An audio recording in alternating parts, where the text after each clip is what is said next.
I played a card game for 14 hours in one weekend. And when Monday rolled around, I couldn't remember anything else I did. When someone at work asked, "How was your weekend?" I joked, I was the worst father in the history of any weekend. Everyone laughed, but inside I felt sick, because weekends are sacred, and I'd spent mine, like so many before it, getting swallowed up by a screen. I didn't know it at the time, but I was on the edge of a burnout that I couldn't name yet. And that weekend, I was the warning shot. Let me ask you something. When was the last time you had a whole day to yourself and didn't spend it consuming someone else's creation? Because that's what I kept doing. I was working 50-hour weeks at my job, barely holding it together. And when the weekend finally came, when I had time, I didn't rest. I didn't reflect. I just handed my awareness over to a screen. And I didn't even think much of it until I burned out completely. What changed? This year. I lit myself on fire, started creating with purpose, not for a paycheck, not for approval, but for the joy of being present again. So I want to hear from you, really. When you do get space, what pulls you in? Are you creating, or are you just surviving the scroll? Drop a comment below and tell me, what's the one creative outlet you've been avoiding? I read every single one, and your answer just might shape what I create next.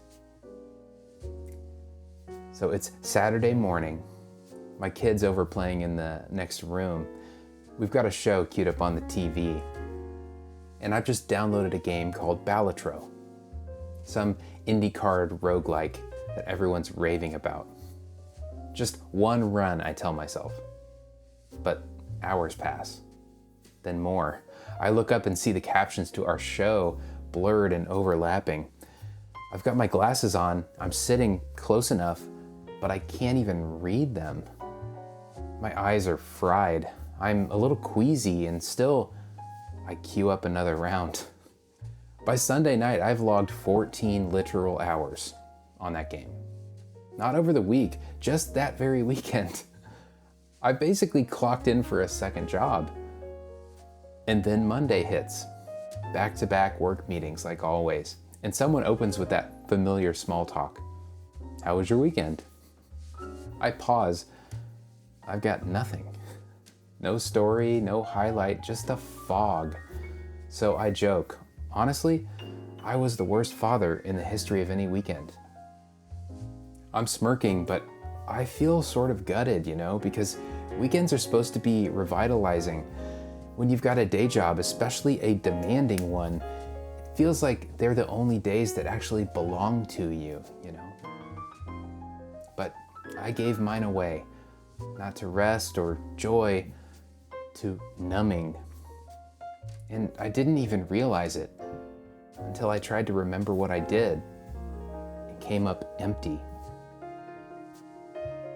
Looking back, I can name it now. That weekend wasn't just a blur, it was a warning. At the time, I thought I was just blowing off steam, a little escape. But the truth is, I was nearing burnout. I just hadn't slowed down enough to feel it. Work had been eating up so much of my energy, I didn't know what to do with space anymore. And when the noise finally stops, the silence felt unbearable. So I medicated. Not with substances, but with scrolls and rounds and restarts. I didn't even realize what I was giving up. Because when you're used to consuming more than you create, you stop noticing what presence even feels like. But here's what I've learned since.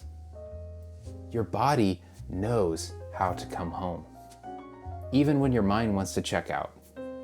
So the next time you catch yourself reaching for the escape, just try this. Don't change everything, just change your physical positioning. If you're a painter, pull out a brush. If you love to cook, step into the kitchen. If music moves you, then put your fingers on the keys or the strings. Let your body lead. Let it move first. Because when you put yourself in motion, the mind follows. And sometimes 5 minutes of creation is all it takes to remember you're still here.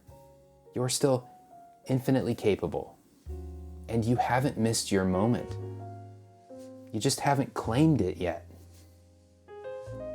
If you've been caught up in a cycle of consumption, of scrolling, numbing, binging, losing weekends you can't get back, this isn't a failure, it's a signal. You've been drifting, but your center hasn't moved. You can return to it. And it starts with those 5 minutes. Move your body into creation. Let it guide you back home. And if you want to know what it feels like to live from that place, the place where presence isn't a practice but an actual home, then go watch this next video. It's where my journey really began. And it might just bring you back to yourself. Thanks for watching.